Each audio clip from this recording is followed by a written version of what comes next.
ତ ପିଲାମାନେ ଆପଣ ମାନଙ୍କୁ ସମସ୍ତଙ୍କୁ ମୋର ଆଉ ଗୋଟେ ଭିଡ଼ିଓକୁ ମୁଁ ସ୍ୱାଗତ ଜଣାଉଛି। ଆଜିର ବିଷୟ ଅଛି ଆମର କ'ଣ ନା ଷଷ୍ଠ ଶ୍ରେଣୀ ଇତିହାସର ପ୍ରଥମ ବିଷୟ, ପ୍ରଥମ ଅଧ୍ୟାୟ। ତ ପ୍ରଥମ ଅଧ୍ୟାୟ ଆମର କ'ଣ ଅଛି? ଇତିହାସ ବିଷୟରେ ଧାରଣା। ତ ଚାଲନ୍ତୁ ଇତିହାସ ବିଷୟରେ ଧାରଣା କ'ଣ, ଇତିହାସ କ'ଣ ନାହିଁ ସେସବୁ ବିଷୟରେ ଜାଣିବା। ତ ମୁଁ ବିଷୟ ଆରମ୍ଭ କରିବା ପୂର୍ବରୁ ଗୋଟିଏ କଥା କହି ରଖୁଛି ଯେ ବିଷୟର ପୁରା ଟୋଟାଲ ନୋଟ୍ଟା ମୁଁ ପୁରା ଲାଷ୍ଟକୁ ଦେଖେଇବି ଆପଣମାନଙ୍କୁ। ଆଉ ଗୋଟେ କଥା, ଯଦି ଆପଣମାନଙ୍କୁ ଏ ପୁରା ଭିଡ଼ିଓଟାର PDF ଦରକାର ଅଛି, ଯେମିତି ତାର ପୁରା ନୋଟ୍ର ଯଦି ଆପଣଙ୍କର PDF ଦରକାର ଅଛି ତାହେଲେ ମୋତେ କମେଣ୍ଟରେ ଜଣେଇବେ, ମୁଁ ଆପଣଙ୍କ ପାଖକୁ ସେୟାର କରିଦେବି। ଆଉ ଯଦି ଆପଣମାନଙ୍କୁ ଲାଗୁଛି ଯଦି ଆପଣଙ୍କର କିଛି ଅସୁବିଧା ଅଛି ତାହେଲେ ବି ନହେଲେ ମୋତେ ଜଣେଇବେ, ମୁଁ ଆପଣଙ୍କୁ ମୋ ଟେଲିଗ୍ରାମର ଲିଙ୍କ୍ ବି ଡେସ୍କ୍ରିପ୍ସନ୍ରେ ଦେଇଦେବି, ଆପଣ ତାକୁ ଜଏନ୍ କରିପାରିବେ। ଜଏନ୍ କଲା ପରେ ଏଇ ଭିଡ଼ିଓର ପୁରା PDFଟା, ନୋଟ୍ର ପୁରା PDFଟା ମୁଁ ସେଇ ଟେଲିଗ୍ରାମ ଗ୍ରୁପ୍ରେ ଆପଣମାନଙ୍କୁ ସେୟାର କରିଦେବି। ତ ଚାଲନ୍ତୁ ଡେରି ନ କରିକି ଆରମ୍ଭ କରିବା। ତ ଇତିହାସ ବିଷୟରେ କ'ଣ? ଇତିହାସ ଫାଷ୍ଟ ଯେତେବେଳେ ଆମେ ପଢ଼ୁଛେ ତ ଫାଷ୍ଟ ଆମ ମନେକି ଆସିବ କ'ଣ ଇତିହାସ କ'ଣ? ଫାଷ୍ଟ ସେ ଟିକେ ଦେଇଛି କି ଗ୍ରୀସ୍ ଦେଶର ଜଣେ ଶକ୍ତିଶାଳୀ ରାଜା ଥିଲେ ଯାହାଙ୍କ ନାମ ଥିଲା ଆଲେକଜାଣ୍ଡର। ସେ ପୃଥିବୀର ଅନେକ ରାଜ୍ୟ ଜୟ କରିବା ପରେ ଭାରତ ଅଧିକାର କରିବାକୁ ଇଚ୍ଛା କରିଥିଲେ। ସେତେବେଳେ ଭାରତର ଉତ୍ତର ପଶ୍ଚିମ ପଟେ ରାଜତ୍ୱ କରୁଥିବା ରାଜାମାନଙ୍କ ମଧ୍ୟରୁ 2 ଜଣ ବିଖ୍ୟାତ ଥିଲେ। ଜଣେ ଥିଲେ କ'ଣ ନା ଅମ୍ବି, ଆଉ ଜଣେ ଥିଲେ ପୁରୁ। ତାପରେ କ'ଣ ହେଇଛି ନା ଆଲେକଜାଣ୍ଡରକୁ ଭୟ କରି ଅମ୍ବି ତାଙ୍କର ଶରଣ ପଶିଲେ, କିନ୍ତୁ ପୁରୁ ଥିଲେ ବୀର। ସେ ଆଲେକଜାଣ୍ଡରଙ୍କ ସହ ଯୁଦ୍ଧ କଲେ। ଏହି ଯୁଦ୍ଧରେ ପୁରୁ ହାରିଗଲେ ଓ ଆଲେକଜାଣ୍ଡରଙ୍କ ଦ୍ୱାରା ବନ୍ଦୀ ହେଲେ। ଆଲେକଜାଣ୍ଡରଙ୍କ ପୁରୁଙ୍କୁ ପଚାରିଲେ, ତୁମେ ମୋ ଠାରୁ କିପରି ବ୍ୟବହାର ଆଶା କରୁଛ? ପୁରୁ ଉତ୍ତର ଦେଲେ, ଜଣେ ରାଜା ଅନ୍ୟ ଜଣେ ରାଜାଙ୍କ ଠାରୁ ଯେପରି ବ୍ୟବହାର ଆଶା କରିଥାଏ। ସେଟା ତ ମାନେ ଭଲ ବି ଜାଣିଛ କି ଜଣେ ରାଜା ଅନ୍ୟ ଜଣଙ୍କ ରାଜାଙ୍କଠୁ କିପରି ବ୍ୟବହାର ଆଶା କରେ, ଭଲ ବ୍ୟବହାର ଆଶା କରେ। ସେ ଚାହିଁକି ଯେମିତିକି ତାର କିଛି ଅଂଶ ରାଜ୍ୟ ମୋତେ ବି ଯେମିତି ସେ ଦେଇଦଉ। ତ ଠିକ୍ ଅଛି, ଏଇ ତ ସବୁ ହେଉଛି କ'ଣ ନା ପୁରୁଙ୍କ ନିର୍ଭୀକତାର ଖୁସି ହୋଇ ଆଲେକଜାଣ୍ଡର ତାଙ୍କୁ ମୁକ୍ତ କରିବା ପାଇଁ ତାଙ୍କ ରାଜ୍ୟ ଫେରାଇ ଦେଇଥିଲେ। ଏଇଟା ଥିଲା ଗପ, ଯେଉଁ ଅଜାନାତୁରେ 2 ଜଣ କଥା ହେଉଥିଲେ। ଏବେ ଆମେ ଆସି ଆମ ବିଷୟ ଉପରକୁ। ଇତିହାସ କହିଲେ ଆମେ କ'ଣ ବୁଝିବା? ଇତିହାସ କହିଲେ କ'ଣ ବୁଝାଯାଏ ନା ଇତିହାସ ହେଉଛି ପୂର୍ବର ଗୋଟେ ଧାରଣା, ମାନେ ଆମ ପୂର୍ବରୁ ମାନେ କ'ଣ ଅତୀତରେ ଯେଉଁ ସବୁ ଘଟଣା ସବୁ ଘଟି ସାରିଛି, ଆଉ ଯାହା କିଛି ଗୋଟେ ଲିଖିତ ମାଧ୍ୟମରେ ଅଛି, ଆଉ ଯେଉଁଟାକୁ ଆମେ ଏବେ ପର୍ଯ୍ୟନ୍ତ ପଢ଼ି ଆସୁଛେ ଇତିହାସରେ, ମାନେ କ'ଣ ଆମର ଅତୀତରେ ଯାହା ସବୁ ଜିନିଷ ଘଟିଯାଇଛି, ଯେଉଁ ସବୁ ଘଟଣା ମାନ ସବୁ ଘଟିଯାଇଛି, ତାକୁ ଆମେ ଏହି ସମୟରେ ଯେଉଁ ପଢ଼ୁଛେ ତାକୁ ଆମେ ଇତିହାସ କହୁଛେ। ଆଉ କ'ଣ ନା ବର୍ତ୍ତମାନ ପୃଥିବୀରେ ଯେତେକ ମନୁଷ୍ୟ ଦେଖାଯାନ୍ତି ସେମାନେ ଗୋଟିଏ ଜାତିର। ବୈଜ୍ଞାନିକମାନେ ମତ ଦିଅନ୍ତି କି ଆଜକୁ ପ୍ରାୟ 15 ଲକ୍ଷ ବର୍ଷ ପୂର୍ବେ ପୃଥିବୀରେ ମନୁଷ୍ୟର ସୃଷ୍ଟି ହୋଇଥିଲା। କିନ୍ତୁ ତା ପୂର୍ବରୁ ମନୁଷ୍ୟର ରୂପ କିପରି ଥିଲା? ମନୁଷ୍ୟ ଭଳି ଥିଲା। ସେମାନେ କ'ଣ ଥିଲେ? ନୃବାନର ଥିଲା। ନୃବାନରମାନଙ୍କର କ'ଣ ଥିଲା ନା କ୍ରମ ବିକାଶ ଘଟେ ମନୁଷ୍ୟ ସୃଷ୍ଟି ହୋଇଥିଲା।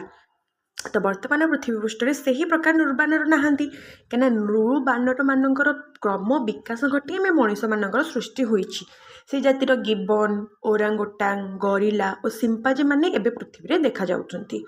ଏବେ ତଥାପି କମିଗଲେଣି, ଏବେ ନାହାନ୍ତି, ଆଉ ଦେଖାଯାଉନାହାନ୍ତି କହିଲେ ବି ଚଳେ।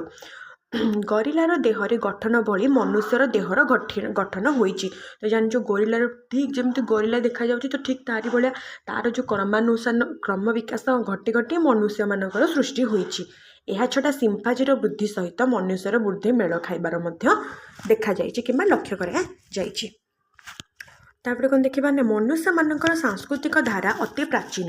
ସାମାଜିକ ରୀତିନୀତି ଓ ଅସ୍ତ୍ରଶସ୍ତ୍ର ତିଆରିରୁ ମନୁଷ୍ୟ ସଂସ୍କୃତି ଆରମ୍ଭ ହୋଇଛି ବୋଲି କୁହାଯାଇଛି। ଏହାଛଡ଼ା କୃଷିକାର୍ଯ୍ୟ, ଅଗ୍ନିର ଆବିଷ୍କାର ଓ ବ୍ୟବହାର, ଚକର ଉଦ୍ଭାବନ, ବିଭିନ୍ନ ଧାତୁର ବ୍ୟବହାର, ଗ୍ରାମ, ସହର ଓ ରାଜ୍ୟର ପରିକଳ୍ପନା, ଶାସନ ପ୍ରଣାଳୀ ଓ ପରିଚାଳନା ଇତ୍ୟାଦି ବିଭିନ୍ନ ସୋପାନ ଦେଇ ମନୁଷ୍ୟର ସଂସ୍କୃତି ଆଗକୁ ଗତି କରିଛି। ତ ଆମେ ଯେମିତି ଜାଣିଛେ କି ମନୁଷ୍ୟ ଧୀରେ ଧୀରେ କ'ଣ ଆଦିମ ମାନବମାନଙ୍କୁ ତ ପ୍ରଥମେ କିଛି ଜଣା ନଥିଲା। ସେମାନେ କ'ଣ କଲେ ନା ଧୀରେ ଧୀରେ ସମୟକୁ ସହିତ ତାଳ ଦେଇ ସେମାନେ କ'ଣ କୃଷିକାର୍ଯ୍ୟ, ଦେନ୍ ଅଗ୍ନିର ଆବିଷ୍କାର, ତାର ବ୍ୟବହାର, ଚକର ଉଦ୍ଭାବନ, ଧାତୁର ବ୍ୟବହାର, ଗ୍ରାମ ଓ ସହରକରଣ, ରାଜ୍ୟର ପରିକଳ୍ପନା, ଶାସନ ପ୍ରଣାଳୀ, ପରିଚାଳନା, ଏହିସବୁ ଜିନିଷ ସେମାନେ ଧୀରେ ଧୀରେ ଶିଖିବାକୁ ଲାଗିଲେ। ଆଉ ଆମେ ଏହି ବିଷୟରେ ମଧ୍ୟ ସେଇ ଜିନିଷ ଇତିହାସ ଦ୍ୱାରା ଆମେ ଶିଖିବା। ଆମେ ଇତିହାସ ଦ୍ୱାରା ସେଇଆ ହିଁ ଆମେ ଜାଣିବା କି ଯେଉଁ ଆଦିମ ମାନବମାନେ କେଉଁ ପ୍ରକାରରେ ସେମାନେ ଶିଖିଲେ, ତାଙ୍କର କେମିତି କୃଷିକାର୍ଯ୍ୟ ଶିଖିଲେ, କେମିତି ଅଗ୍ନିର ଆବିଷ୍କାର ବିଷୟରେ ଶିଖିଲେ, କେମିତି ଚକର ଉଦ୍ଭାବନ ଆଉ ଧାତୁର ବ୍ୟବହାର ଆଉ ତା ସହିତ ଗ୍ରାମ ଓ ସହର ରାଜ୍ୟର ପରିକଳ୍ପନା ବିଷୟରେ ସେମାନେ କେମିତି ଜାଣିଲେ। ତାପରେ ଦେଖିବା ଆମେ କ'ଣ ଅଛି। ଇତିହାସକୁ ଇଂରାଜୀରେ ଆମେ ହିଷ୍ଟ୍ରି ବୋଲି କହିଥାଉ। ଏହା ହିଷ୍ଟ୍ରି ଶବ୍ଦଟି ଗ୍ରୀକ୍ ଶବ୍ଦ ହିଷ୍ଟୋରୁ ଆସିଛି। ଏହାର ଅର୍ଥ ହେଉଛି ଅତୀତ ବିଷୟରେ ଜାଣିବା। ମୁଁ ଯେମିତି କହିଥିଲି କି ହିଷ୍ଟ୍ରି ମାନେ କ'ଣ, ଅତୀତରେ ଘଟିଯାଇଥିବା ଘଟଣା ବିଷୟରେ ଜାଣିବା। ଅନ୍ୟ ଅର୍ଥରେ କହିବାକୁ ଗଲେ ଇତିହାସ ହେଉଛି ଏକ ବାସ୍ତବ ଘଟଣାବଳୀ ଯାହା ଅତୀତରେ ବାସ କରୁଥିବା ମନୁଷ୍ୟମାନଙ୍କର ଜୀବନଯାପନର ପ୍ରଣାଳୀ ବିଷୟରେ ଆଲୋଚନା କରିଥାଏ। ଏବେ ଦେଖିବା କ'ଣ ନା ଇତିହାସ ପଢ଼ିବା ଦ୍ୱାରା ପଠନର ଉପାଦେୟତା କ'ଣ, ତ ଇତିହାସ ଆମେ କ'ଣ ପାଇଁ ପଢ଼ିବା ଦ୍ୱାରା କ'ଣ ଆମର ସାହାଯ୍ୟ ହେବ। ତ ଇତିହାସ ପଢ଼ିବା ଦ୍ୱାରା କ'ଣ ହେଉଛି, ଇତିହାସ ପଢ଼ିବା ଦ୍ୱାରା ଆମେ ସମୟାନୁକ୍ରମେ ଅତୀତର ଘଟଣାବଳୀ ବିଷୟରେ ଜାଣିବାକୁ ପାଉଛେ। ବର୍ତ୍ତମାନକୁ ବୁଝିବାକୁ ହେଲେ ଅତୀତକୁ ଜାଣିବା ଆବଶ୍ୟକ ହୋଇଥାଏ। ଅତୀତକୁ ଜାଣିଲେ ଆମେ ବର୍ତ୍ତମାନ ଓ ଭବିଷ୍ୟତକୁ ଠିକ୍ ଭାବରେ ଗଠନ କରିପାରିବା। ଯଦି ଆମେ ଇତିହାସ ବିଷୟରେ ଜାଣିବା ତ ପୂର୍ବ ସମୟରେ ଅତୀତରେ କ'ଣ କ'ଣ ଥିଲା ଆଉ ଅତୀତର ସେଇ ସମୟ ପରିବର୍ତ୍ତନ ହେଇକି ବର୍ତ୍ତମାନ ଆମ ସମାଜଟା କିଭଳି ଭାବରେ ହେଇଛି, ଗଢ଼ି ଉଠିଛି, ସେଇ ବିଷୟରେ ଜାଣିପାରିବା। ଅତୀତରେ ମନୁଷ୍ୟ ସୁଖ ଶାନ୍ତିରେ ରହିବା ପାଇଁ ଯେଉଁ ସବୁ ଉପାୟ ଅବଲମ୍ବନ କରୁଥିଲା ସେଗୁଡ଼ିକ ମଧ୍ୟରୁ କେତେକ ବର୍ତ୍ତମାନ ମଧ୍ୟ ଆମ ପାଇଁ ଦରକାରୀ ହୋଇପାରେ। ଅତୀତରେ ସେହି ଉତ୍ପାଦନମାନଙ୍କ ଦରକାରୀଗୁଡ଼ିକୁ ବାଛି ଗ୍ରହଣ କରିବାରେ ଇତିହାସ ପଠନ ସାହାଯ୍ୟ କରିଥାଏ। ଯେମିତିକି ଆମେ ଜାଣିଲେ କି ଇତିହାସରେ କ'ଣ, ଯଦି କିଛି ଅତୀତରେ କିଛି ଘଟଣାମାନ ଘଟିଛି, କ'ଣ ସେସବୁ ଘଟିଛି ଆଉ ସେସବୁ ଜିନିଷ ଆମକୁ ଆମ ଭବିଷ୍ୟତରେ କେମିତି ଆମର କାମରେ ଲାଗିବ ସେସବୁ ବିଷୟରେ ଆମେ ଜାଣିପାରିବା। ଆଉ କ'ଣ, ଅତୀତର ବିଭିନ୍ନ ପ୍ରଥା, ରାଜ୍ୟ ଗଠନ, ଶାସନ ପ୍ରଣାଳୀ ଆଦି ବିଷୟରେ ଜାଣି ଯେଉଁଗୁଡ଼ିକ ଆମ ପାଇଁ ଦରକାର ସେଗୁଡ଼ିକୁ ଗ୍ରହଣ କରିପାରିବା। କାହିଁକିନା ଏମିତି ନୁହଁ କି ଆଦିବମାନେ କିଛି ଜାଣିନଥିଲେ, ତାଙ୍କ ଶାସନ ପ୍ରଣାଳୀ ଭଲ ନଥିଲା। ଆପଣମାନେ ଆଗକୁ ବିଷୟରେ ଜାଣିପାରିବେ କି ସେମାନଙ୍କ ଶାସନ ପ୍ରଣାଳୀ ବିଷୟରେ ବି ବହୁତ ଦୃଢ଼ ଥିଲା। ଆମେ ଯେତେବେଳେ ଜାଣିଲେ କି ହରପ୍ପାରେ ଯେତେବେଳେ କ'ଣ ହେଲା, ଆମେ ଜାଣିଲେ କି ହରପ୍ପା ଯେତେବେଳେ ଆବିଷ୍କାର ହେଲା ତ ସେମାନଙ୍କର ନଗର ପରିକଳ୍ପନା କେମିତି ଥିଲା, ଶାସନ ପ୍ରଣାଳୀ କେମିତି ଥିଲା। ତ ଇତିହାସ ଦ୍ୱାରା ଆମେ ସେମାନଙ୍କର ଶାସନ ପ୍ରଣାଳୀ, ରାଜ୍ୟ ଗଠନ, ପ୍ରଥା ପରମ୍ପରା ବିଷୟରେ ବି ମଧ୍ୟ ଜାଣିପାରିବା। ଆଉ ସେସବୁକୁ ଜାଣିକି ଆମେ ଆମର ଏହି ସମୟରେ ବି କ'ଣ ସେହିସବୁର ଉପାଦାନରେ ଲଗାଇ ପାରିବା। ଅତୀତରେ ଥିବା କେତେକ କୁପ୍ରଥା ଓ ଅନ୍ଧବିଶ୍ୱାସ ଏବେ ମଧ୍ୟ ଆମ ସମାଜରେ ପ୍ରଚଳିତ। ଯେହେତୁ ସେହିସବୁ ଜିନିଷ ଏବେ ପର୍ଯ୍ୟନ୍ତ ବି କ'ଣ ଆମ ସମାଜକୁ ଧୀରେ ଧୀରେ ଗତିଶୀଳ ହେଇ ଆସୁଛି, ତ ସେହି ସମୟରେ ଲାଗି ରହିଥିବା କୁପ୍ରଥା ଓ ଅନ୍ଧବିଶ୍ୱାସ ମଧ୍ୟ ଏବେ ମଧ୍ୟ ଆମ ଲୋକମାନଙ୍କ ମନରେ ଅଛି। ଇତିହାସ ପଢ଼ିବା ଦ୍ୱାରା ସେଗୁଡ଼ିକର କେବେ, କାହିଁକି ଓ କିପରି ସୃଷ୍ଟି ହୋଇଥିଲା ସେହିସବୁ ବିଷୟରେ ମଧ୍ୟ ଆମେ ଜାଣିପାରିବା। ଏବଂ ବର୍ତ୍ତମାନ ଯୁଗରେ ଯେଉଁଗୁଡ଼ିକ ଗ୍ରହଣୀୟ ଯୋଗ୍ୟ ନୁହେଁ ତାକୁ ଆମେ ଭୁଲିଯିବା। ଆଉ ଯେଉଁ ସବୁ ଜିନିଷ ଦରକାରୀ ସେସବୁ ଜିନିଷକୁ ଆମେ କ'ଣ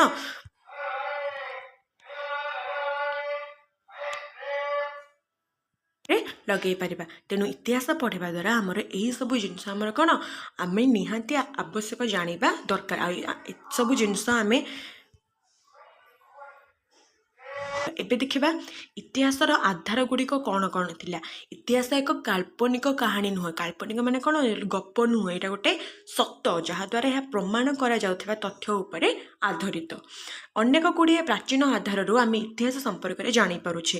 ଏହି ଆଧାର ଗୁଡ଼ିକ ଦୁଇ ଭାଗରେ ବିଭକ୍ତ, ଗୋଟେ ପ୍ରତ୍ନତାତ୍ତ୍ୱିକ ଆଧାର ଆଉ ଗୋଟେ ସାହିତ୍ୟିକ ଆଧାର। ଗୋଟେ କ'ଣ ପ୍ରତ୍ନତାତ୍ତ୍ୱିକ ଆଧାର ଆଉ ଗୋଟେ ସାହିତ୍ୟିକ ଆଧାର। ଉଭୟ ଆଧାରକୁ ଭିତ୍ତି କରି ଏହି ବିଷୟରେ ଆମେ ଅଧିକ ଜ୍ଞାନ ଆହରଣ କରିବା। ତ ଫାର୍ଷ୍ଟ ଦେଖିବା ପ୍ରତ୍ନତାତ୍ତ୍ୱିକ ଆଧାର। ପ୍ରତ୍ନତାତ୍ତ୍ୱିକ ଆଧାର କ'ଣ? ଭାରତର ବିଭିନ୍ନ ସ୍ଥାନରେ ମାଟି ତଳେ ଓ ମାଟି ଉପରେ ପ୍ରାଚୀନ ଯୁଗର ବହୁବିଧ ଐତିହାସିକ ବସ୍ତୁ ଓ ଅବଶେଷ ଦେଖିବାକୁ ମିଳେ। ସେଗୁଡ଼ିକ ପ୍ରାଚୀନ କାଳରେ ବିଭିନ୍ନ କାର୍ଯ୍ୟକଳାପ, ଘଟଣାବଳୀ ଉପରେ ଆଲୋକପାତ କରେ। ଏହି ପ୍ରତ୍ନତାତ୍ତ୍ୱିକ ଆଧାର ଗୁଡ଼ିକୁ 4 ଭାଗରେ ବିଭକ୍ତ କରାଯାଇଛି। ତ ପ୍ରତ୍ନତାତ୍ତ୍ୱିକ କ'ଣ ନା ବିଭିନ୍ନ ସ୍ଥାନରେ ଆମେ ଜାଣିଛେ କି ମାଟି ତଳେ କିମ୍ବା ମାଟି ଉପରେ ବହୁତ ପ୍ରକାରର ଐତିହାସିକ ବସ୍ତୁ ଏବଂ ତା'ର ଅବଶେଷ ମିଳିଛି। ତ ସେଇସବୁ ଜିନିଷ କେଉଁଠୁ ମିଳିଛି, କ'ଣ ସବୁ ମିଳିଛି, ସେଇସବୁ ଜିନିଷକୁ 4 ଭାଗରେ ବିଭକ୍ତ କରାଯାଇଛି। ଗୋଟେ ହେଉଛି ଯେମିତି ଖୋଦିତ ଲେଖାଲିପି, କୀର୍ତ୍ତି କଳାକୃତି, ଭୌତିକ ଅବଶେଷ ଆଉ ଶେଷଟି ହେଉଛି ଆମର କ'ଣ ମୁଦ୍ରା। ତ ଜାଣିବା ଫାର୍ଷ୍ଟ ଆମର କ'ଣ ଦେଇଛି ନା ଖୋଦିତ ଲେଖା ଆଉ ଲିପି ବିଷୟରେ ଆମେ ଜାଣିବା। ତ କ'ଣ ଖୋଦିତ ଲେଖା ଆଉ ଲିପି?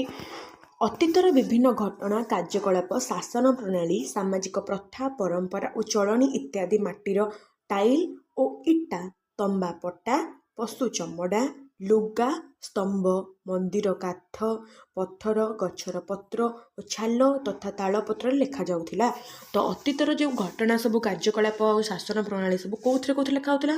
ସେମାନେ ତ ଏମିତି ପାଉନଥିଲେ, ସେତେବେଳେ ତ କାଗଜ ପେନ୍ ନଥିଲା, ତ ସେମାନେ ଲେଖୁଥିଲେ କେଉଁଠି? ତମ୍ବାପଟା, ଇଟା, ଟାଇଲି, ପଶୁ ଚମଡ଼ାରେ, ଲୁଗାରେ, ମନ୍ଦିରର କାନ୍ଥ ଗୁଡ଼ିକରେ, ପଥରରେ, ଗଛର ପତ୍ରରେ ଆଉ କ'ଣ ତାଳପତ୍ରରେ, ଏଇସବୁ ଜିନିଷରେ ସେମାନେ ପୂର୍ବ ଘଟଣାମାନ ସବୁ ଲେଖିକି ରଖୁଥିଲେ। ସେଗୁଡ଼ିକ ଆଜି ମଧ୍ୟ ଦେଖିବାକୁ ମିଳେ। ଓଡ଼ିଶାର ଭୁବନେଶ୍ୱର ନିକଟବର୍ତ୍ତୀ ଧଉଳି ପାହାଡ଼ ଓ ଗଞ୍ଜାମର ଜଉଗଡ଼ଠାରେ ପଥର ଉପରେ ଆଜକୁ ପ୍ରାୟ 2200 ବର୍ଷ ତଳର ଲେଖା ଦେଖିବାକୁ ମିଳେ। ଏହା ଛଡ଼ା ଇରାନ, ଇରାକ, ମିଶର, ଚୀନ, ଗ୍ରୀସ୍ ତଥା ଆମ ଦେଶର ବିଭିନ୍ନ ସ୍ଥାନରେ ଅତୀତର ଘଟଣାବଳୀ ସମ୍ପର୍କିତ ଲେଖାମାନ ସବୁ ଦେଖିବାକୁ ମିଳିଛି। ତାପରେ ଏବେ ଦେଖିବା କୀର୍ତ୍ତି ଓ କଳାକୃତି। କ'ଣ ଥିଲା ମନ୍ଦିରର କୀର୍ତ୍ତି ଆଉ କଳାକୃତି? ଇତିହାସର କୀର୍ତ୍ତି ଆଉ କଳାକୃତି ବିଷୟରେ ଆମେ କ'ଣ କେମିତି ଜାଣିପାରୁଥିଲେ?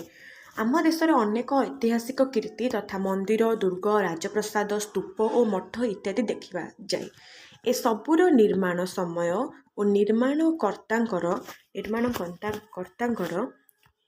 ବିଷୟରେ ଆମେ ଜାଣିପାରୁ। ଏହାଛଡ଼ା ଏସବୁରୁ ସେତେବେଳର ସାମାଜିକ, ସାଂସ୍କୃତିକ, ଧାର୍ମିକ ଓ ବୈଜ୍ଞାନିକ ଚିନ୍ତାଧାରା ସମ୍ପର୍କରେ ଅନେକ ତଥ୍ୟ ସବୁ ମିଳିଛି। ତ ସେସବୁ କେମିତି ସବୁ ଆମେ ଜାଣିଛେ? ଇତିହାସ ବିଷୟରେ ଆମର କ'ଣ, ଯେଉଁ ମନ୍ଦିରମାନ ସବୁ ରହିଛି ତା'ର କାରୁକାର୍ଯ୍ୟ, ସେ ସାଂସ୍କୃତିକ, ଧାର୍ମିକ ଓ ବୈଜ୍ଞାନିକ ଚିନ୍ତାଧାରା ମଧ୍ୟରେ ଜଣା ପଡ଼ିଛି। ତାପରେ ଦେଖିବା ଭୌତିକ ଅବଶେଷ। ଭୌତିକ ଅବଶେଷରୁ କ'ଣ ମିଳିଛି? ନା ପ୍ରତ୍ନତାତ୍ତ୍ୱିକ ଖନନରୁ ଅନେକ ମାଟି ପାତ୍ର, ଧାତୁ ପାତ୍ର, ହାତ ହତିଆର, ଅଳଙ୍କାର, ଅସ୍ତ୍ରଶସ୍ତ୍ର, ମୂର୍ତ୍ତି ଇତ୍ୟାଦି ମିଳିଥାଏ। ଏଗୁଡ଼ିକ ଅନୁଧ୍ୟାନ କଲେ ଅତୀତର ଘଟଣା ଓ କୀର୍ତ୍ତି ସମ୍ପର୍କରେ କ'ଣ ଅନେକ ତଥ୍ୟ ମିଳିପାରିଥାଏ। ତାପରେ ଲାଷ୍ଟ ହେଲା ଆମର ମୁଦ୍ରା। ମୁଦ୍ରା କ'ଣ ଦେଇଥିଲା? ଇତିହାସ ଜାଣିବା ପାଇଁ ପ୍ରାଚୀନ ମୁଦ୍ରା ବିଶେଷ ଭାବରେ ସାହାଯ୍ୟ କରିଥାଏ। କ'ଣ ସେ ମୁଦ୍ରା? ଏହା କେବେ କେଉଁ ଶାସକଙ୍କ ଦ୍ୱାରା ପ୍ରଚଳିତ ହୋଇଥିଲା, ସେହି ସମୟର ଅର୍ଥନୀତି, ବେପାର ବାଣିଜ୍ୟ, ସାମ୍ରାଜ୍ୟର ବିସ୍ତୃତି ଆଦି କିପରି ଥିଲା ତତ୍ ସମ୍ପର୍କିତ ଏହିସବୁ ତଥ୍ୟ ଏହି ମୁଦ୍ରା ଗୁଡ଼ିକରୁ ଦେଖିବାକୁ ମିଳିଥାଏ। କାହିଁକିନା ସେମାନେ ଏଇ ମୁଦ୍ରାରେ କ'ଣ ଖୋଦିତ ଆକାରରେ ସେସବୁ ଜିନିଷ ବର୍ଣ୍ଣନା କରିଛନ୍ତି। ଏବେ ଦେଖିବା ଆମର କ'ଣ ସାହିତ୍ୟିକ ଆଧାର। ତ କ'ଣ ସବୁ ଇତିହାସ ଜାଣିବା ପାଇଁ ସାହିତ୍ୟିକ ଆଧାର ସବୁ କ'ଣ କ'ଣ ଥିଲା? ଅତୀତର ବିଭିନ୍ନ ଘଟଣା ଜାଣିବାରେ ପୁରାତନ ସାହିତ୍ୟ ଆମକୁ ଅନେକ ସାହାଯ୍ୟ କରିଥାଏ। କ'ଣ ସବୁ ସାହିତ୍ୟ ଆମର କ'ଣ ସାହାଯ୍ୟ କରିଛି? ଏହି ସାହିତ୍ୟିକ ଆଧାର ଗୁଡ଼ିକୁ 3 ଭାଗରେ ବିଭକ୍ତ କରାଯାଇଛି। ଗୋଟେ ହେଲା ଧର୍ମ ସମ୍ବନ୍ଧୀୟ,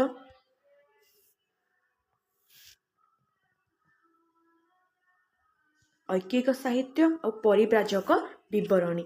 ଏଇ 3ଟା ହେଉଛି ସାହିତ୍ୟିକ ଆଧାର। ତ ଏଇ ସାହିତ୍ୟିକ ଆଧାର ବିଷୟରେ ଦେଖିବା। ଫାଷ୍ଟ ହେଉଛି ଆମର କ'ଣ ଧର୍ମ ସମ୍ବନ୍ଧୀୟ ସାହିତ୍ୟ। କ'ଣ ଥିଲା ଧର୍ମ ସମ୍ବନ୍ଧୀୟ ସାହିତ୍ୟ? ଯେଉଁ ସାହିତ୍ୟରେ ବିଶେଷ ଭାବରେ ଧର୍ମ ବିଷୟରେ ଆଲୋଚନା ହୋଇଥାଏ ସେଗୁଡ଼ିକୁ ଧର୍ମ ସମ୍ବନ୍ଧୀୟ ସାହିତ୍ୟ କୁହାଯାଏ। ତ ଯେଉଁ ସାହିତ୍ୟରେ କ'ଣ ହେଇଛି ନା ଧର୍ମ ବିଷୟରେ ପ୍ରଚଳନ ହୋଇଛି କିମ୍ବା ଆଲୋଚନା କରାଯାଇଛି ତାକୁ ଆମେ ଧର୍ମ ସମ୍ବନ୍ଧୀୟ ସାହିତ୍ୟ କହୁଛେ। ଏହି ସାହିତ୍ୟ ବିଭିନ୍ନ ଧର୍ମ କଥା ଉପରେ ଆଧାରିତ, ଯେମିତିକି ବେଦ, ଉପନିଷଦ, ପୁରାଣ, ମହାଭାରତ, ରାମାୟଣ ଏହିସବୁ ଗ୍ରନ୍ଥ ଗୁଡ଼ିକ ଏହି ସାହିତ୍ୟର ଅନ୍ତର୍ଭୁକ୍ତ। ଏଗୁଡ଼ିକୁ ଅତୀତର ଧର୍ମ, ସାମାଜିକ ବ୍ୟବସ୍ଥା ଏବଂ ରାଜନୈତିକ ଅବସ୍ଥା ବିଷୟରେ ଅନେକ ତଥ୍ୟ ମିଳିଥାଏ। ଐହିକ ସାହିତ୍ୟରୁ କ'ଣ ଜଣାପଡ଼ିଛି? ନା ଧର୍ମ ସମ୍ବନ୍ଧୀୟ ସାହିତ୍ୟ ବ୍ୟତୀତ ପ୍ରାଚୀନ କାଳରେ ଅନେକ ଗୁଡ଼ିକ ସାହିତ୍ୟ ମଧ୍ୟ ରଚନା କରାଯାଇଥିଲା। ସେଗୁଡ଼ିକୁ ଐହିକ ସାହିତ୍ୟ କୁହାଯାଏ। ଏହିଭଳି ସାହିତ୍ୟ ଭିତରେ କ'ଣ ଅଛି? ନା ବିଭିନ୍ନ ଧର୍ମସୂତ୍ର, ସ୍ତୁତି, ପାଣିନି ଓ ପତଞ୍ଜଳିଙ୍କ ଲିଖିତ ବ୍ୟାକରଣ, କୌଟିଲ୍ୟଙ୍କ ଅର୍ଥଶାସ୍ତ୍ର, କାଳିଦାସଙ୍କ ରଚନାବଳୀ, ବାଣଭଟ୍ଟଙ୍କ ହର୍ଷଚରିତ ଇତ୍ୟାଦିରୁ ସେହି ସମୟର ସମାଜ, ରାଜନୀତି, ଶାସନ ପ୍ରଣାଳୀ ଓ ଅର୍ଥନୀତି ଆଦି ବିଷୟରେ ଅନେକ ତଥ୍ୟ ମିଳିଥାଏ। ଆଚ୍ଛା, ଏଇଟା ଗୋଟେ ଅଣ୍ଡରଲାଇନ୍। ତୁମେ ବହି ଧରିକି ଯେତେବେଳେ ମୁଁ ଯଦି କ୍ଲାସ୍ କରୁଛି ମୁଁ କହିବାକୁ ଭୁଲି ଯାଇଛି, ତ ପାଖରେ ବହିଟେ ରଖିକି ଦେଖ। ମୁଁ ଯାହା ଯାହା କହୁଛି ସେସବୁ ନିଜେ ନିଜେ ବୁଝିବା ପାଇଁ ଚେଷ୍ଟା କର। ଆଉ ଯେଉଁ ଲାଇନ୍ ମୁଁ ଏଠି ଦେଖୁଛ ଅଣ୍ଡରଲାଇନ୍ କରୁଛି, ଏଇସବୁ ଜିନିଷ ଅଣ୍ଡରଲାଇନ୍ ମଧ୍ୟ ତୁମେ ନିଜେ ନିଜ ବହିରେ କରିଦିଅ। କାରଣ ଏସବୁ ସର୍ଟ କୋଶ୍ଚିନ୍ ଆସିପାରିବ କି କାଳିଦାସଙ୍କ ରଚନାବଳୀ କ'ଣ ଥିଲା? କାଳିଦାସଙ୍କ କେଉଁ ବାଣଭଟ୍ଟଙ୍କ ହର୍ଷଚରିତରୁ। ତ ଐହିକ ସାହିତ୍ୟର ଇତିହାସ ସମ୍ବନ୍ଧରେ କେଉଁ କବିଙ୍କର କେଉଁ କବିତାରୁ କିମ୍ବା କେଉଁ କାବ୍ୟରୁ ଜଣାପଡ଼ିଛି ତୁମେ ଏଥିରେ ଲେଖିପାରିବ କି ଧର୍ମସୂତ୍ର ଓ ସ୍ତୁତି, ପାଣିନି ଓ ପତଞ୍ଜଳିଙ୍କ ଲିଖିତ ବ୍ୟାକରଣ, कौटिल्यଙ୍କ अर्थशास्त्र तो अर्थशास्त्र किए लिखिछन्ती कौटिल्य कालिदासଙ୍କ रचनावली बाणभट्टଙ୍କ हर्षचरित एग्जाम रे आसी पारे कि हर्षचरित काहांकर लेखा बाणभट्टଙ୍କର लेखा। तापरे परिव्राजक विवरणी परिव्राजक किए ना जो माने बाहर देशरू बाहर राज्यरू आम भारत को आसीथिले और से माने कौन कौन सब आलोचना करथिले कि परिभ्रमण करके कौन कौन सब तथ्य संग्रह करथिले। प्राचीन काल रे अनेक परिव्राजक भारत भ्रमण रे आसीथिले से माने से समयर सामाजिक अवस्था धर्म राज्य शासन प्रणाली अर्थनीति आदि विषय रे अनेक कथा से मानकर भ्रमण विवरणी रे लिखि जाई छंती। एही सबु इतिहास संबंध में अनेक तथ्य जानवाक पाई था। ये सब परिव्राजक मानक मध्य किए सब थिले मेगास्थेनिस फासिंहा जुआंगजांग अल्बेरुनी इबन बतुता आदि अन्यतम ये सब हेले कौन ना बहुत परिव्राजक आसी कि तन्मध्यरु ए 4-5 जन कौन थिले अन्यतम थिले। तापरे सेमानक मध्यरु चीन रो परिव्राजक जुआंगजांग ओडिशा को मध्य आसीथिले। तापरे तो यही मानक द्वारा कौन होची ना यही मानक द्वारा इतिहास किंबा पूर्वर अतीत रे जो घटनावली मान तांकर शासन तांकर कृषि प्रणाली तांकर कौन सब थिला से सब विषय जना पड़ुची। तापरे समय अनुसार इतिहासर श्रेणी विभाग करा जाए किपरि कौन कौन थिला ना समय अनुसार इतिहास को 3टी भाग रे विभक्त करा जायछि। 3 भाग रे तो कौन अछि ना प्रथमटा हैला ऐतिहासिक युग सेकेंडटा होची आद्य ऐतिहासिक युग और तृतीयटी होची ऐतिहासिक युग। तो कौन होची ना समय अनुसार इतिहास को 3 भाग रे विभक्त करा जायतिला। गोटे हैला प्राक ऐतिहासिक युग आद्य ऐतिहासिक युग आउ ऐतिहासिक युग। तो एबे हमें देखिबा प्राक ऐतिहासिक युग माने कौन। प्राक माने पूर्व प्राक ऐतिहासिक युग बहु पुरातन काल रे लोक माने लेखापढ़ा जानी नथिले तेणु से समय घटनावली लिखित आकार में मिली न थाए। तेणु से समय लेखा मानकर जीवन यापन प्रणाली जानिबा पाई प्रत्नतात्विक खनन और अनुसंधान उपरे निर्भर करने पड़े। सही समय व्यवहृत विभिन्न प्रकार माटीपात्र अलंकार हाथ हथियार अस्थि कंकाल आदि लोक मानकर जीवन यापन प्रणाली संपर्क में अनेक तथ्य मिलता है। से समय लोक मैंने से रुवा गुंफारे विभिन्न प्रकार चित्र आंकुले से आंभे मैंने से विषय जानीपारू। यही जुग को कौन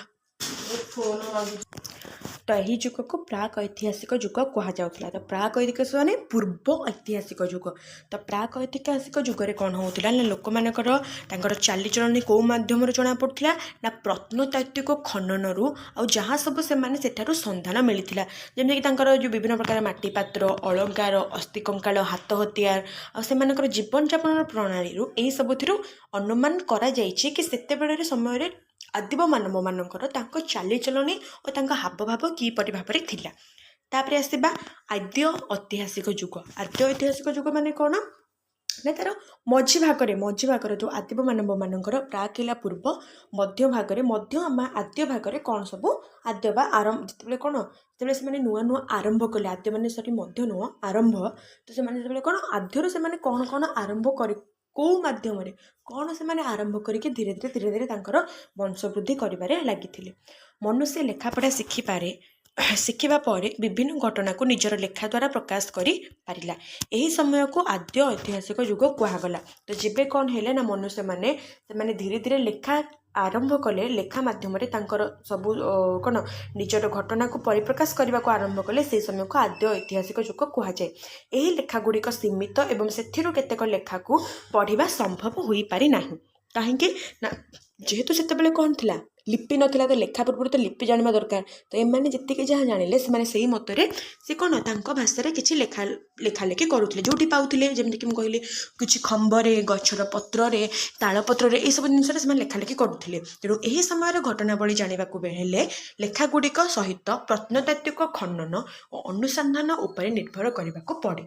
सिंधु नदी कूल यही समय गढ़ी उठी सभ्यतार यह एक उदाहरण। तो तापर देखा आ सिंधु नदी कूल कौ सभ्यता गढ़ी उठी गोटे है हरप्पा आ गोटे है मोहेंजोदारो। तो ये दुटा विषय आम आगू को पढ़ा पर विषय। तो देखा तापर है ऐतिहासिक युग।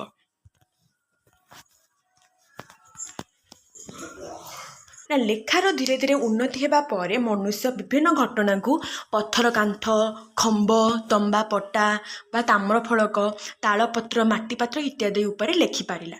ସେହି ଲେଖା ଗୁଡ଼ିକରୁ ସେ ସମୟର ସାମାଜିକ, ଅର୍ଥନୈତିକ ଓ ସାଂସ୍କୃତିକ ଅବସ୍ଥା ବିଷୟରେ ଅଧିକ ସୂଚନା ମିଳିପାରୁଥିଲା।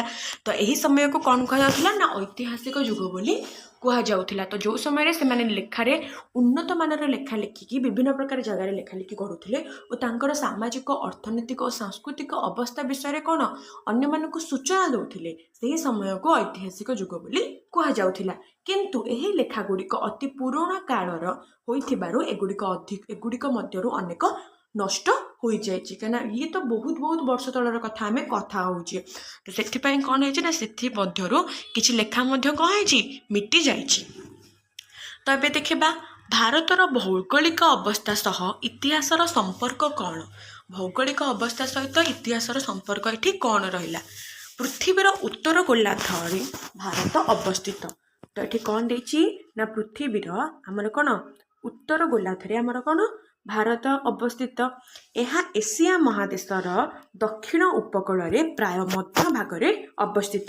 ତ ହେଉଛି ଆମ ଭାରତ କ'ଣ ଏସିଆ ମହାଦେଶର ଦକ୍ଷିଣ ଉପକୂଳରେ ଆଉ ପୃଥିବୀର ଉତ୍ତର ଗୋଲାର୍ଦ୍ଧରେ ଅବସ୍ଥିତ। ଭାରତର ଦକ୍ଷିଣ ଭାଗକୁ 3 ଦିଗରୁ ସମୁଦ୍ର ଘେରି ରହିଛି, ତେଣୁ ଏହାକୁ ଉପଦ୍ୱୀପ ବୋଲି କୁହାଯାଏ। ତ ଉପଦ୍ୱୀପ କାହାକୁ କୁହାଯାଏ ନା ମଝି ଭାଗଟା ସ୍ଥଳ ଓ ତା 3 ଭାଗ କ'ଣ ଜଳ ଘେରି ରହିଥିବା ସ୍ଥାନକୁ ଆମେ କ'ଣ ଉପଦ୍ୱୀପ ବୋଲି କହୁଛେ। ଆଫ୍ରିକା, ଅଷ୍ଟ୍ରେଲିଆ, ୟୁରୋପ ଠାରୁ ଭାରତର ଦୂରତା ପ୍ରାୟ ସମାନ।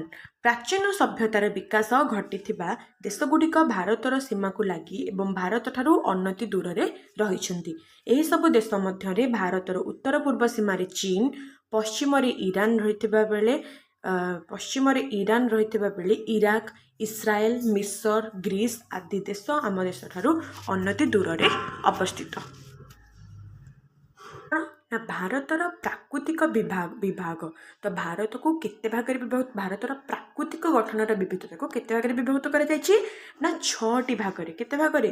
6ଟି ଭାଗରେ ବିଭକ୍ତ କରାଯାଇଛି। ସେଗୁଡ଼ିକ ହେଉଛି କ'ଣ ନା ନମ୍ବର 1ରେ ହେଲା କ'ଣ ହିମାଳୟ ପର୍ବତ, ନମ୍ବର 2ରେ ହେଉଛି ଉତ୍ତର ସମତଳ ଅଞ୍ଚଳ, ନମ୍ବର 3ରେ ହେଉଛି କେନ୍ଦ୍ରସ୍ଥ ମାଳଭୂମି ଅଞ୍ଚଳ, 4ରେ ହେଲା ପଶ୍ଚିମସ୍ଥ ମରୁଭୂମି ଆଉ ଉପକୂଳବର୍ତ୍ତୀ, 5ରେ ହେଉଛି ଉପକୂଳସ୍ଥ ସମତଳ ଅଞ୍ଚଳ ଏବଂ 6ରେ ହେଉଛି ସମୁଦ୍ର ମଧ୍ୟସ୍ଥ ଦ୍ୱୀପ ସମୂହ।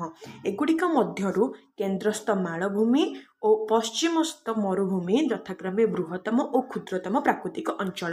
ତ ଏହି 6ଟା ମଧ୍ୟରୁ କ'ଣ ହେଇଛି ନା ଆମର କ'ଣ ସବୁଠାରୁ ବୃହତ୍ତମ ହେଉଛି କ'ଣ କେନ୍ଦ୍ରସ୍ଥ ମାଳଭୂମି ହେଉଛି ସବୁଠାରୁ ବୃହତ୍ତମ ଆଉ ପଶ୍ଚିମସ୍ଥ ମରୁଭୂମି ହେଉଛି କ'ଣ ସବୁଠାରୁ କ୍ଷୁଦ୍ରତମ ପ୍ରାକୃତିକ ଅଞ୍ଚଳ। ତ ଏଇସବୁ ବିଷୟରେ ଡିଟେଲ୍ସ ଦେଇନି, ଜଷ୍ଟ ଟିକେ ସେ ଦେଇଛି। ତ ପ୍ରାକୃତିକ ବୈଶିଷ୍ଟ୍ୟ କ'ଣ ଅଛି? ଭାରତର ଇତିହାସକୁ ଏହାର ପ୍ରାକୃତିକ ବିଭାଗ ଗୁଡ଼ିକ ଅନେକାଂଶରେ ପ୍ରଭାବିତ କରିଥିଲା। ତ ଯେଉଁ ପ୍ରାକୃତିକ ବିଭାଗ ଆମେ ଯେଉଁ ସବୁ ପ୍ରାକୃତିକ ଅଂଶ ସବୁ ପଢ଼ିଲେ ଏହାକୁ କ'ଣ ନା ଇତିହାସକୁ ବହୁତ ପରିମାଣରେ ପ୍ରଭାବିତ କରିଛି। କ'ଣ ନା ଭାରତର 4ଗୋଟି ପ୍ରଧାନ ପ୍ରାକୃତିକ ଅଞ୍ଚଳ ରହିଛି। ସେଗୁଡ଼ିକ ହେଲା ପାର୍ବତ୍ୟାଞ୍ଚଳ, ନଦୀ ଉପତ୍ୟକା ଅଞ୍ଚଳ, ଜଙ୍ଗଲ ଓ ଉପକୂଳବର୍ତ୍ତୀ ସମତଳ ଅଞ୍ଚଳ। ଏହିସବୁ ବିଷୟରେ ଆମେ ଟିକେ ଡିଟେଲ୍ସ ଦେଖିଦେବା। ପାର୍ବତ୍ୟ ଅଞ୍ଚଳ କ'ଣ ନା ଭାରତର ଉତ୍ତର ସୀମାରେ ଅବସ୍ଥିତ ଅତ୍ୟୁଚ୍ଚ ହିମାଳୟ ପର୍ବତ ଶ୍ରେଣୀ କେନ୍ଦ୍ର ଏସିଆ ଠାରୁ ଭାରତକୁ ପୃଥକ କରୁଅଛି। ହିମାଳୟ ପର୍ବତମାଳାର ପାଦଦେଶୀୟ ଅଞ୍ଚଳ ଓ ଉପତ୍ୟକା ଅଞ୍ଚଳ ମୃତ୍ତିକା ଉର୍ବର ଏବଂ ଜଳ ସମ୍ପଦରେ ପରିପୂର୍ଣ୍ଣ। ଏହିସବୁ ସୁବିଧା ଥିବାରୁ ଏହି ଅଞ୍ଚଳ କୃଷି ଉପଯୋଗୀ ଓ ଘନ ବସତି ପୂର୍ଣ୍ଣ। ଅତ୍ୟୁଚ୍ଚ ହିମାଳୟ ପର୍ବତମାଳା ଅତିକ୍ରମ କରି ଉତ୍ତର ଦିଗକୁ ଭାରତକୁ ପ୍ରବେଶ କରିବା କଷ୍ଟକର। ତ କ'ଣ ହେଉଛି ଆମର କ'ଣ ଅତ୍ୟୁଚ୍ଚ ଆମର ମାନଚିତ୍ରଟା କେମିତି ମାନଚିତ୍ରଟା ରହିଲା ଏମିତି। ମୋର ତ ଚିତ୍ର ଆକ୍ଚୁଆଲି ହୁଏନି, ତ ମୁଁ ଟ୍ରାଏ କରୁଛି। ତମମାନେ କମେଣ୍ଟରେ ପଢ଼ିବ କି ଭାରତଟା ଆମର କେଉଁଠି। ଆଚ୍ଛା, तो यह हूँ कौन ना अति उच्च हिमालय पर्वतमाला अतिक्रम करी उत्तर दिगरू भारत को प्रवेश करने कष्टकर किंतु उत्तर पश्चिम पार्श्वे थिबा पर्वतीय अंचल केतेक संकीर्ण गिरिपथ रही जो मध्यम जो बाट देख कौन से आक्रमणकारी व्यवसाय और परिव्राजक मैंने कौन भारत को आसी पारुथिले आ सेमाने आसीबा फल सेमानकर चलणी दर्शन भाषा साहित्य आदि द्वारा आम संस्कृति प्रभावित होती। तो आम जानी कि आम ये कौन बहुत परिमाण लोक कौन करते ना गोटे अन्य जगह आम जाइए तो आम आम भाषा अलग होती से भाषा अलग हो आम से भाषा शिखा सहित आमर भाषा चालीचलणी ये सब जिन से भी प्रभाव पड़ो से भी जाने जेहेतु आम से कौन से जो मनीष मानकर आदिम मान धीरे धीरे जो सब जिन से शिखी शिखी आरंभ आसला तो भितर कौन एत बुद्धि और विवेक नाला तो धीरे धीरे जिते कौन होता ना आक्रमणकारी व्यवसाय और परिव्राजक मान कौन होता ना जिते सब धीरे धीरे से कौन भारत को आक्रमण करने आरंभ करते आम भारत कौन जनसंख्या जो कम थी से बहुत परिमाण आसी भाषा भाषी तर चलनी दर्शन शास्त्र ये सब जिन कौन आम पर बहुत प्रभावित करें कहीं कौन ना आम भारतर लोक कौन थे से समय टिके बोका थे बोका नथिले तो से सहजरे कौन अन्य मानक विश्वास कर दे जाउथिले।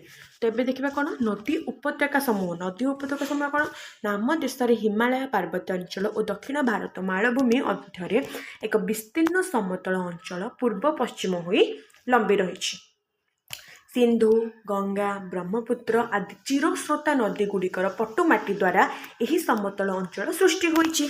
यही अंचलर मृत्तिका उर्वर और प्रचुर जल मिलुथिबारु एठारे विभिन्न शस्य उत्पादन करा जाई थाए तेणु यही अंचल बहुत लोक बास करती। यही सब कारण नदीकूल मानक प्राचीन सभ्यता सब गढ़ी उठीथिला।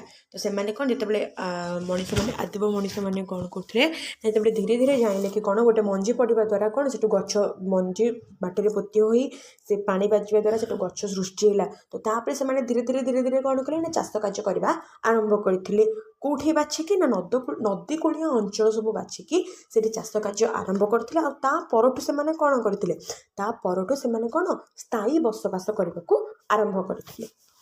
एबे आसला जंगल भारतर हिमालय पार्वत्यांचल पाददेश एवं पश्चिम घाट पर्वतमालार पश्चिम पार्श्वे प्रचुर वृष्टिपात होता जो यही सब अंचल घंच अरण्य देखा जाए। कौ जगह ना भारत हिमालय पर्वतांचल पाददेश एवं पश्चिम घाट पर्वतमालार पश्चिम पार्श्वे प्रचुर परिमाण में कौन वर्षा हो सब जगह कौन घंच अरण्य सब देखा जाए। यह छड़ा दक्षिण भारतर अधिकांश अंचल पूर्व और उत्तर पूर्व भारतर केतेक अंचल अरण्य देखा जाए। अरण्य जात द्रव्य उपर निर्भर करी एठारे लोक माने बसवास करती। अरण्यर शांत सुंदर परिवेश सभ्यतार विशेषकर धर्म दर्शन एवं साहित्यर उन्नति करने कौन साहाय्य करिछि। देखिबा आम देशर पश्चिम पार्श्वे आरब सागर और पूर्व पार्श्वे बंगोपसागर उपकूल समतल अंचल देखा जाए। तो आरब सागरटा कौटी आमर पश्चिम पार्श्वे पूर्व पार्श्वे हूँ आमर बंगोपसागर। पश्चिम उपकूलर समतल अंचल ठारू पूर्व उपकूलर समतल अंचल अधिक प्रशस्त। पश्चिम उपकूलस्थ समतल भूमि गुजरात ठारू केरल पर्यंत एवं पूर्व उपकूलस्थ समतल भूमि ओडिशा ठारू तमिलनाडु पर्यंत विस्तृत। तो यही सब जिनस कौन यही सब जिनस टिके भलसे देखुथिबो कि जोटा लिखाई अंडरलाइन कर दूची कि पश्चिम उपकूलस्थ समतल भूमि गुजरात ठारू केरल पर्यंत और पूर्व उपकूलस्थ समतल भूमि ओडिशा ठारू तमिलनाडु पर्यंत विस्तृत। साबरमती माही नर्मदा ताप्ती आदि नदी गुड़िकर पटुमाटी द्वारा पश्चिम उपकूलस्थ समतल अंचल गठित होइथिबा बेले महानदी कृष्णा कावेरी गोदावरी आदि नदीर पटुमाटी द्वारा पूर्व उपकूल समतल भूमि गठित। समुद्र कूलवर्ती समतल भूमि अत्यंत उर्वर और कृषि पाई बेस उपयोगी। आम जाचे कि समुद्र कूलवर्ती अंचल गुड़िक सब कौन सब बेले उर्वर थाए। तो यह सब यहाँ पुणी कौन ना कृषि पाई बहुत ही भल। तेणु ए अंचल घन जनबसति देखा जाए। उपकूलवर्ती समतल अंचल अवस्थित नदी मुहाना गुड़िक अनेक बंदर गढ़ी उठिथिला जहाद्वारा सामुद्रिक वाणिज्यर उन्नति घटिथिला। एही अंचल अनेक सहर गढ़ी उठिथिबार देखा जाए। तो ये कौन होची एठी हमर विषय वस्तुटा को मु पूरा तुमको बहुत बढ़िया से एक्सप्लेन करदेली और तापर आम कौन देखा आमर एटा पार्ट 1 तो पार्ट 2 रे आम कौन देखा ना पार्ट 2 रे आम भिडियोटार पूरा टॉपिकटार नोट उपरे डिस्कसन करवा कि पूरा टॉपिकटार नोटटा जमी तुम मैंने कौन ना पूरा विषयटा तो पढ़ाई कष्ट पड़ो ना तो नोटटा बहुत भल भाव में बनई देछि पूरा विषयटार जहाँफल कि कौन ना तुम से नोट टी पढ़ी भी कौन तुम एग्जाम प्रिपेयर हो पार तो पार्ट 2 रे मु आपणकर आइकन रे आउ डिस्क्रिप्शन ने मध्य से वीडियो लिंक दे देछि तुम मैंने जाइए से वीडियो देख आ सेठारो नोट मध्य देख आ नोट जदि आपण मानकु कौन दरकार पीडीएफ दरकार ताले तुम मैंने कौन मो टेलीग्राम ग्रुप रे जॉइन हो पार से मु डिस्क्रिप्शन ने लिंक दे देछि तो जीवा पूर्व मो चैनल को सब्सक्राइब करके निहाती रूपे जिबे सब्सक्राइब न करिकी बिल्कुल भी जीवन चैनल को सब्सक्राइब करेंगे लाइक करेंगे और वीडियो को भल लगुले आपण पिला मानक पाखु कौन शेयर भी करेंगे। रहुछि जय जगन्नाथ।